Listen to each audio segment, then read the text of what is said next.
ఇన్ని గొడవలు అవమానాల మధ్య కలిసి ఉండటం కంటే వేరుపడి హాయిగా బతకొచ్చు కదండి. నిజమే, కానీ ఇలాంటి నిర్ణయాలు మనం తీసుకోకూడదు, బ్యాడ్ అయిపోతాం. పెద్దన్నయ్య చిన్నన్నయ్య ఏం చేస్తున్నారు చూసి అప్పుడు ఆలోచిద్దాం. ఏం డిసైడ్ చేసినా రెడీ. నాకు ఒక్క క్షణం కూడా ఇంట్లో ఉండాలని లేదు. కాకపోతే అమ్మతో నాన్నతో ఈ విషయం ఎలా చెప్పాలో నాకు అర్థం కావడం లేదు. పిల్లలు ముగ్గురు చేత వేరువేరుగా కాపురాలు పెట్టిద్దాం అనుకుంటున్నాను. తల్లి తండ్రి కలిసి పిల్లల్ని వేరు చేయడం ఏంటండి?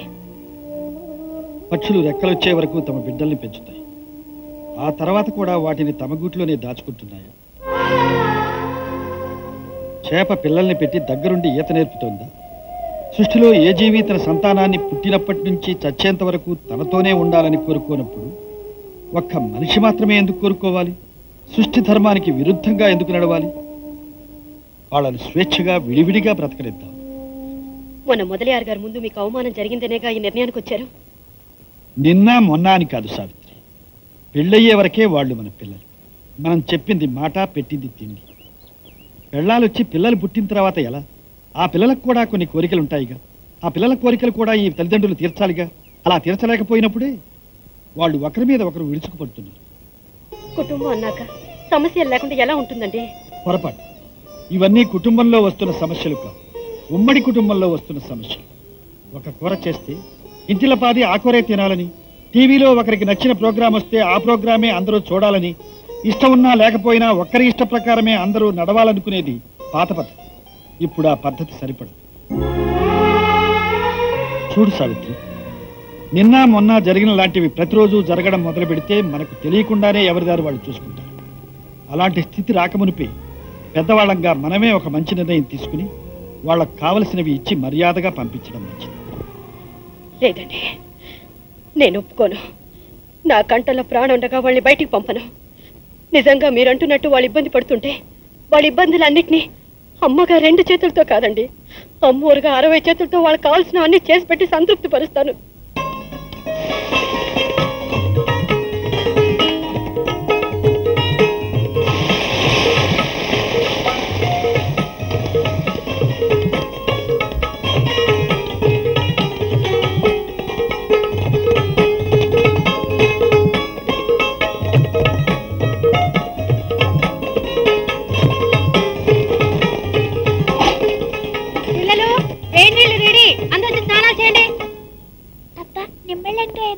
అయిపోయిందమ్మా.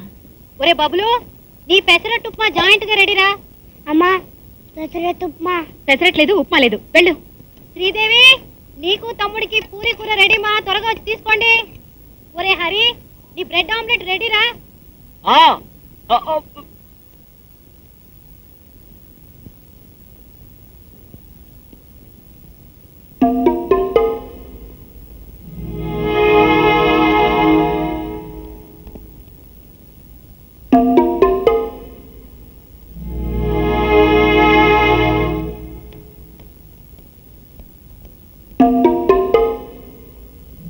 Sridevi, tiffin ready.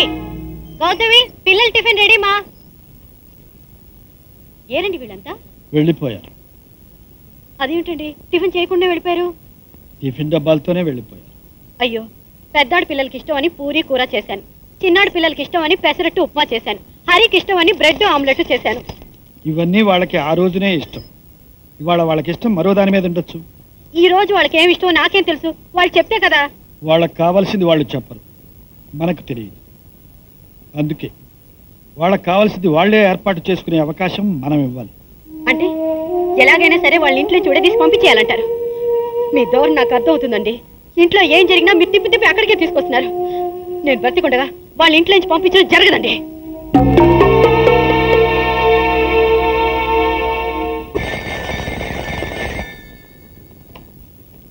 Hello hello అయ్యా, నమస్కారం అండి. ఆయన ఇక్కడ లేరండి, ఇంటి దగ్గర ఉన్నారండి.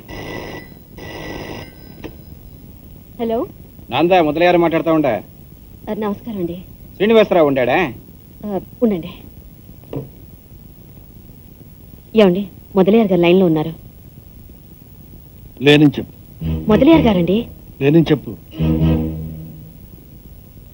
వెళ్ళి చెప్పు.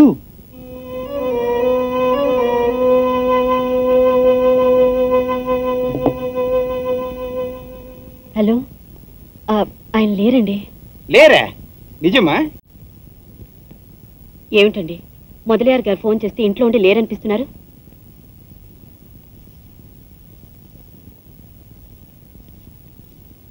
చెప్పరేమిటండి?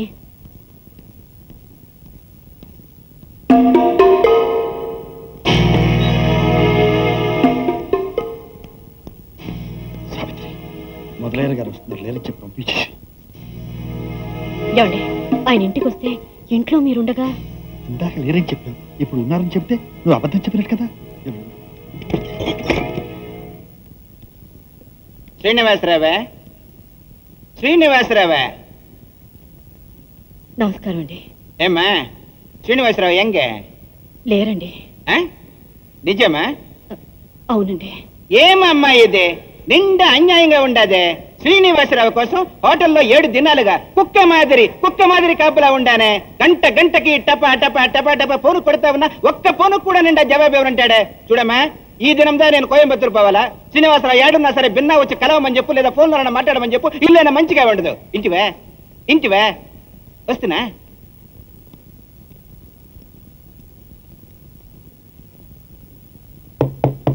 వెళ్ళిపోయారు. ఏమిటండి ఇది? ఆయన వస్తే దాక్కోవాల్సిన కర్మేం పట్టింది మీకు? నా కర్మకు నేను బాధ్యుడిని కనుక. అసలేం జరిగిందండి? సావిత్రి, ఇది నా వ్యాపారానికి సంబంధించిన విషయం. వ్యాపారంలో 190 ఉంటాయి. ప్రతిదాన్ని నువ్వు గుచ్చుగుచ్చి అడిగితే నీకు సమాధానం చెప్పాల్సిన అవసరం నాకు లేదు. ఏమప్ప శ్రీనివాసరావే?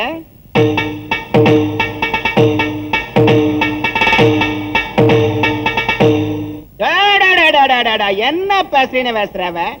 మూల తండ్రికి గోచి పెట్టుకుని భుజం మీద తుండి వేసుకుని కోయంబత్తూరు వస్తేనప్ప. ఆ దినం నుంచి ఈ దినం వరకు లక్ష కనకల మనిషిని చూస్తున్నప్ప, కానీ నీ మాదిరి మనిషిని ఇంతవరకు చూడలేదప్ప. ఏమప్ప ఫోన్ చేస్తూనే లేడనిపిస్తువి, ఇంటికి వస్తూనే లేడని చెప్పిస్తువి. ఏమప్ప దేవతలాంటి మా తల్లితో కూడా అబద్ధం చెప్పిస్తువే. ఏమప్ప నేను నీకేమప్ప ద్రోహం చేసినానా? నీకు ఫ్రెండ్ మాదిరి ఇల్లప్ప. నీ కుటుంబంలో తండ్రి మాదిరి, తంబి మాదిరి, అన్న మాదిరి, అందరిలో ఒకరి మాదిరి నేను ఉంటేనే. ఊళ్ళో ఉన్న పుండాకొరలంతా పుండు మీద కారం జల్లినట్టు నీ గురించి మాట్లాడుతా ఉంటే ఇల్లెప్ప నువ్వు దామంచి వాడివి అని చెప్తేనే కడిసిలో నన్ను దయ్యదమని చేస్తే. మొదలయ్యారు గారు, మనం షాప్కి వెళ్ళి మాట్లాడుకున్నారు. వద్దప్ప, నీ షాపు వద్దు, నీ ఇల్లు వద్దు, నువ్వే వద్దప్ప. నీ మాదిరి లిటిగేషన్ మనిషే నాకు వద్దు. మొదలయ్యారు గారు. ఏమప్ప నిండా కోపం వస్తా ఉండదే? సరి ఈ రోజుతో నీకు నాకు ఆవిడదా? మొదలయ్యారు గారు, అసలేమైంది? ఏముందమ్మా, ఎవడో కోటిలింగమని ఓ బోడిలింగాన్ని తీసుకొచ్చినాడు. వాడికి అప్పుదా కావాలని చెప్పినాడు. ఏమప్పా శ్రీనివాసరావు, వాడి నెత్తి మీద రూపాయి పెడితే పావలా కూడా మారడబ్బా. వాడి గురించి నిండా నేను మంచిగా వినలేదని చెప్పిని కోపం చేసుకున్నాడు. డబ్బు వాడికిస్తువా నాకిస్తువా? డబ్బు నేందా గ్యారంటీ అని కాంగితాల మీద టపా టపా టపా టపా సంతకాలు పెట్టి పుచ్చినాడు. ఇప్పుడు కోటిలింగం లేడు, బోడిలింగం లేడు, ఐపీ పెట్టి పుచ్చినాడమ్మా. ఆళ్లే కాణ ఉన్న 15 లక్షలు 15 లక్షలు. మొదలయ్యారు గారు, ఇవన్నీ వ్యాపారానికి సంబంధించి. ఆడవాళ్ళతో చెప్పి నన్ను ఎందుకు అలరపాలు చేస్తారు? ఒక వారం రోజులు టైం ఇవ్వండి, మీ డబ్బు అనా పైసలతో సహా ఇచ్చేస్తారు. వారం కాదప్ప, ఏడాది ఇచ్చిందండి. మీ మాదిరి ఇంట్లో ఉండి లేడనిపించకపోతే వద్దప్ప, అదే వద్దు. నాది నాకు పరై. మీరు ఇలా పేకల మీద కూర్చుంటే ఎట్లా?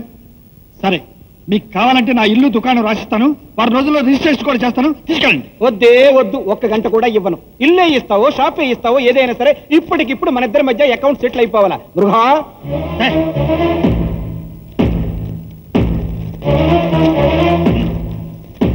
ఏమప్పా నువ్వుదా సంతకం పడిస్తేచారా?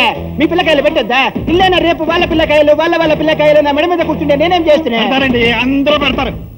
వీళ్ళు చాలకపోతే నా దుకాణంలో పనిచేసే వాళ్ళు అందరూ పెడతారు. వాళ్ళు చాలకపోతే దుకాణంలో బట్టలు కొనడానికి వచ్చిన వాళ్ళు అందరూ పెడతారు. చాలా సంతకపడి ముందు.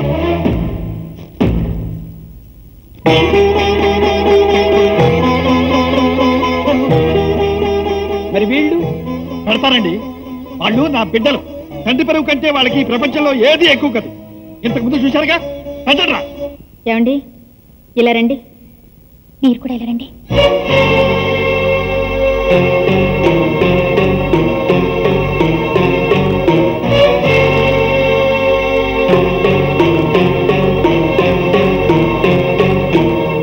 ఏమప్ప శ్రీనివాసరావే, వాళ్ళుదా సంతకాలు పెడతారంటివే? చల్లగా లోపలికి పోయి కూర్చుని పుడిచినారే. రారా? వస్తారండి. రే సూర్యం, హరి, కుమార్, ఏం చేస్తున్నారా లోపల? రండి.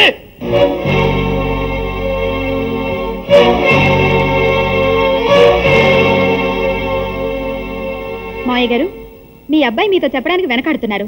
సంతకం పెట్టలేనంటున్నారు. అవును మావయ్య గారు, మావారు అదే అంటున్నారు. ఈయన అదే అంటున్నారు. ఈ చావు కబురు చెప్పడానికేనా ముగ్గురు చల్లగా బయటకు వచ్చారు? ఏం చెప్పదలుచుకున్నారో వాళ్ళనే బయటకు వచ్చి చెప్పమనండి. తెలవండి.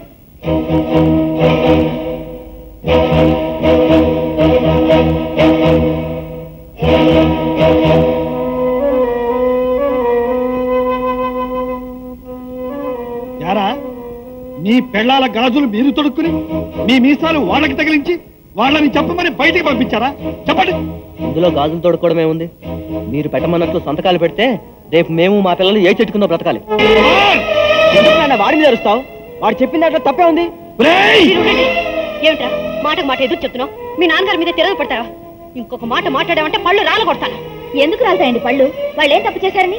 అమ్మాయి, ముందు నువ్వు నోరు మూసుకో. ఎందుకు మూసుకోవాలండి? మీరు నోరు మూసుకున్నారు కాబట్టి మీ ఆయన ఇంత గొప్ప పని చేశారు.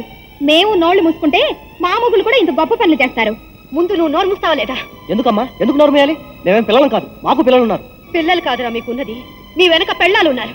పెళ్ళాలు వచ్చే వరకు ఈ ఇల్లు బంగారు కుటుంబమే. కానీ వాళ్ళు వచ్చాక ఈ కుటుంబం ఇలా తయారైంది. అప్పుడు మీ కొడుకుల్ని మీరే ఉంచుకోండి. వచ్చిన పెళ్ళాలం మా పాటికి మేము పోతాం. మీ కుటుంబం బంగారు కుటుంబంగానే మిగిలిపోతుంది. గౌతమి, ఏమిటి పెద్దంతరం చిన్నంతరం లేకుండా మాట్లాడుతున్నా? ఏమి చూసేంత ధైర్యంగా మాట్లాడుతున్నా? మీ నాన్న ఆస్తి అంతా పోయినా, నువ్వు కానీ కష్టం తీసుకురాకపోయినా ఏదో సాంప్రదాయం గల కుటుంబం కదా అని నిన్ను కోడలుగా తెచ్చుకున్నా. నాన్న, జరిగిపోయిన గతాన్ని తవ్వి మమ్మల్ని ఎవరిని అవమానించకండి. ఏమిట్రా? మిమ్మల్ని ఎవరు అవమానించకూడదు. మీరు మాత్రం ఆ పెద్ద మనిషి ముందు ఈ తండ్రిని అవమానించవచ్చు. ఎవరికోసం అవమానపడుతున్నారు మీరు? మాకోసం అవమానపడుతున్నారా? పనికి మాలిన అడ్డాన్ని పెద్దలందరికీ గ్యారంటీ ఉండి తప్పు చేసింది మీరు. సావిత్రి, ఆగు. ఆగడం కాదండి, వీళ్ళ నాలుకలు కోసేయాలి.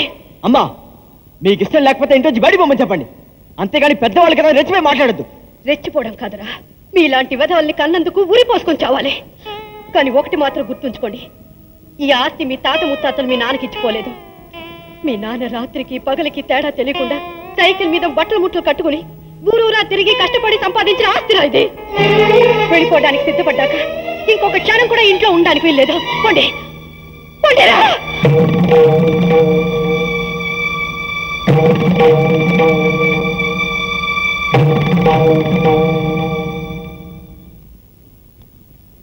మొదలయ్యారు గారు, రేపు పొద్దున షాప్కి రండి, హ్యాండ్ ఓవర్ చేస్తాను.